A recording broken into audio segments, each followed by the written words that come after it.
आइए दोस्तों शुरू करते हैं heart touching emotional story in Hindi. तो दोस्तों अगर हमारी ये स्टोरी आपको पसंद आए तो हमारे चैनल को लाइक शेयर सब्सक्राइब जरूर करें। तो आइए शुरू करते हैं। एक शहर में एक अमीर सेठ रहता था। उसके पास बहुत पैसा था, अनेक फैक्ट्रियों का मालिक था। एक शाम अचानक उसे बहुत बेचैनी होने लगी। उसने डॉक्टर को बुलाया और अपनी जांच करवाई, पर कुछ भी नहीं निकला। उसकी बेचैनी बढ़ती गई और उसे समझ नहीं आ रहा था कि उसके साथ क्या हो रहा है। रात हुई, नींद की गोलियां भी खा ली, पर नींद आने को तैयार ही नहीं थी और न ही उसकी बेचैनी कम हो रही थी।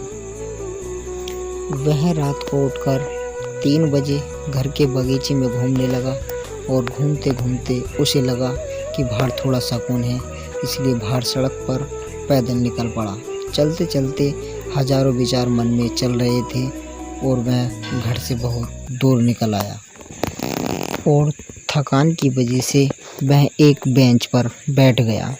उसे वहाँ बहुत शांति मिल रही थी। इतने में वहाँ एक कुत्ता आया और उसकी चप्पल उठाकर ले गया। सेठ ने उसे देखा तो वह दूसरी चप्पल उठाकर उस कुत्ते के पीछे भागा। कुत्ता पास के ही एक झोपड़ी में घुस गया।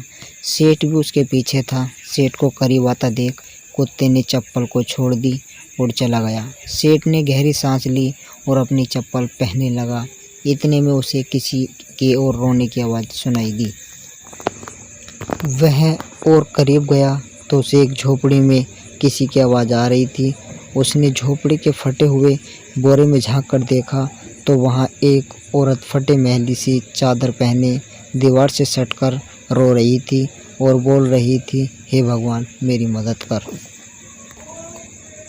सेठ के मन में आया कि यहाँ से चले जाऊँ, कई लोग उसे गलत न समझ लें। सेठ थोड़ा आगे बढ़ा तो उसके दिल में ख्याल आया कि आखिर वह औरत रो क्यों रही थी, उसको तकलीफ़ क्या है। उसने अपनी दिल की बात सुनी और झोपड़ी में जाकर दरवाज़ा खटखटाया। उस औरत ने दरवाज़ा खोला और सेठ को देखकर घबरा गई। तो सेठ ने हाथ जोड़कर कहा, घबराओ मत, मुझे तो सिर्फ यह जानना है कि तुम रो क्यों रही हो।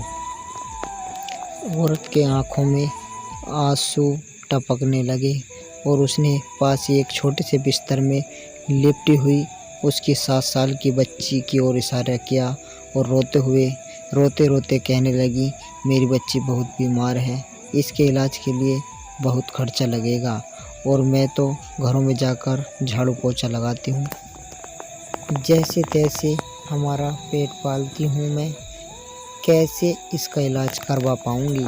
सेठ ने कहा, तो किसी से मांग लो। इस पर औरत बोली, मैंने सबसे मांग कर देख लिया, खर्चा बहुत है, कोई देने को तैयार ही नहीं है। सेठ ने उसे समझाया, कहा, ऐसे रात को रोने से क्या मिलेगा, क्या तुम्हें। तो औरत ने कहा, कल मैं एक संत यहाँ से गुजर रहे थे तो मैंने उनको मेरी समस्या बताई तो उन्होंने कहा, बेटा तुम सुबह 4 बजे उठकर अपने ईश्वर से मांगो, बोरी बिछाकर बैठ जाओ और रो के गिड़गिड़ाकर उससे मदद मांगो, वह सबकी सुनता है और वह तुम्हारी भी ज़रूर सुनेगा। मेरे पास इसके अलावा कोई चारा नहीं था, इसलिए मैं उससे भीख मांग रही थी। यह सब सुनने के बाद सेठ का दिल पिघल गया। उसने तुरंत फ़ोन लगाया और एम्बुलेंस बुलाई और उस 7 साल की छोटी बच्ची को हॉस्पिटल में एडमिट करवा दिया। डॉक्टर ने 1.5 लाख का खर्चा बताया। सेठ ने बच्ची का पूरा खर्चा उठाया और उसका इलाज करवाया और उस औरत को अपने यहाँ नौकरी देकर उसे रहने के लिए एक जगह भी दे दी और उस बच्ची की पढ़ाई की जिम्मेदारी भी अपने ऊपर ले ली। वह सेठ दयालु तो था पर नास्तिक था। उसके मन में सैकड़ों सवाल चल रहे थे, क्योंकि उसकी बेचैनी तो उस वक्त ख़त्म हो गई थी जब उसने एम्बुलेंस को बुलाया था। वह यह सोच रहा था कि ऐसी कौन सी ताकत है जो मुझे वहाँ तक खींच ले गई। क्या यही ईश्वर है? और यदि यह ईश्वर है तो सारा संसार आपस में धर्म जात पात के लिए क्यों लड़ रहा है?